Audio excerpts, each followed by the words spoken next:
कोलकाता के RG Kar medical college में trainee doctor की जिसकी उम्र महज केवल 31 साल थी, उसकी रेप के बाद ब्रूटैलिटी से हत्या कर दी गई। और इस मामले में केवल एक ही व्यक्ति, संजय नाम के व्यक्ति की गिरफ्तारी हुई है, और जो कि स्वयं खुद पुलिस का एक वॉलंटियर था। मगर जिस तरीके से उस महिला के साथ ब्रूटैलिटी और रेप हुई, यह विश्वास करना बहुत ज़्यादा मुश्किल है कि उसको केवल एक संजय, एक पसली है, उसने ही पूरे इस घटना को अंजाम दिया होगा। और सरकार, पुलिस और पूरे संस्थान किसको बचा रहे हैं, क्योंकि इसमें बार बार नए नए मोड़ आते जा रहे हैं। पहले तो इसको लोकल प्रशासन ने हैंडल किया, उसके बाद मामला तुरंत हाई कोर्ट में पहुंच गया। अब जाकर के सुप्रीम कोर्ट ने इस मामले को अपने हाथ में ले लिया है और जवाब तलब बहुत ही कड़क स्थितियों में चल रहा है। आइए थोड़ा एक नज़र डालते हैं कि महिला की जिसकी मृत्यु हो गई थी, उसको कितने बुरे तरीके से उसके साथ रेप करके हत्या कर दिया गया था। आप लोगों को जान करके इतना ज़्यादा बुरा भी लगेगा, और आप लोग बहुत अच्छे जानते हैं उसके दोनों आँखों, मुँह और प्राइवेट पार्ट से खून बह रहा था, और गर्दन की हड्डी टूट गई थी। एबनॉर्मल सेक्सुअलिटी और जेनाइटल टॉर्चर के कारण प्राइवेट पार्ट्स पर गहरे घाव बन गए थे, और महिला को चिल्लाने से रोकने के लिए नाक, मुंह और गले को लगातार दबाया गया था। गला घोंटने से थायराइड कार्टिलेज टूट गया था उस महिला का, और उसको सिर को छत से लगा करके, दीवार से लगा करके जोरों से दबाया गया था।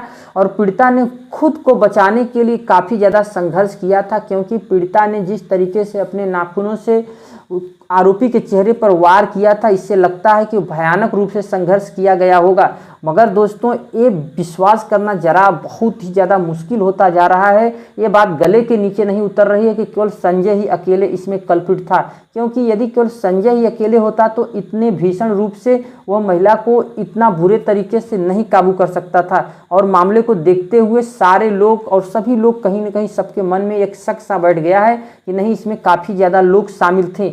और फिर यदि केवल संजय एक ही व्यक्ति था, अकेला व्यक्ति था, तो उसको पूरा प्रशासन, जो कि संजय का कोई अस्तित्व नहीं था, वो क्या है, वो एकदम जीरो है। और उसकी स्थितियां जो हैं इतनी बुरी हैं कि वो 4 शादियां कर चुका था, नंबर 1 का आवारा किस्म का व्यक्ति था, फिर भी वह नौकरी कर रहा था पुलिस के वॉलंटियर में, और रात में जाकर के वो पुलिस के बैरक में सो गया था। और जिसको बचाने के लिए हजारों की भीड़ 14 अगस्त की रात को मामला हाई कोर्ट में जाने के बाद आती है, और वहाँ पे सारे सबूतों के साथ छेड़छाड़ की जाती है, काफ़ी ज़्यादा तोड़फोड़ की जाती है।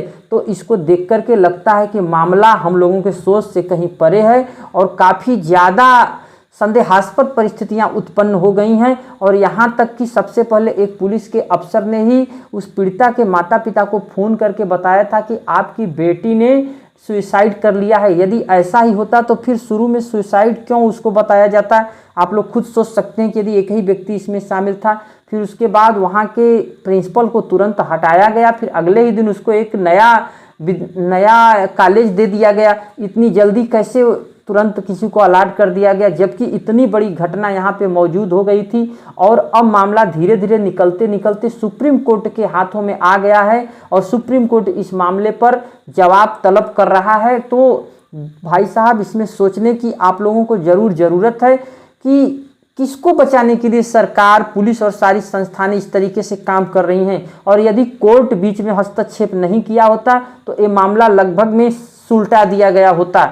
और आज के डेट में महिलाओं की इज्जत के साथ इतना बुरा जो खिलवाड़ किया जा रहा है, महिलाएं वहाँ की सचेत हो गई हैं, और रात में निकल करके वे लोग बार बार अपने हकों की लड़ाई के लिए भयानक रूप से सभी लोग संघर्ष कर रहे हैं।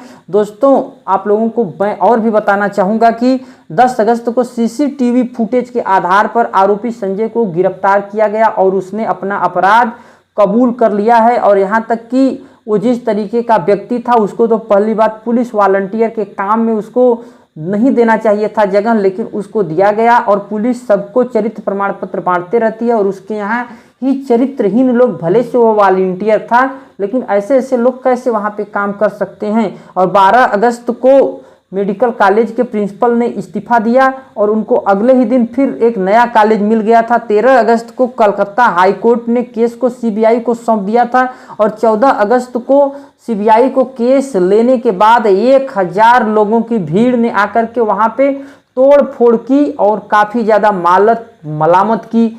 मामला काफ़ी ज़्यादा संगीन हो चुका था और पूरे देश से जन आंदोलन उभर करके सामने आ रही थी। महिलाएं और डॉक्टर लगातार संघर्ष कर रहे थे और सारे डॉक्टर 11 दिनों से हड़ताल पर बैठे हुए थे।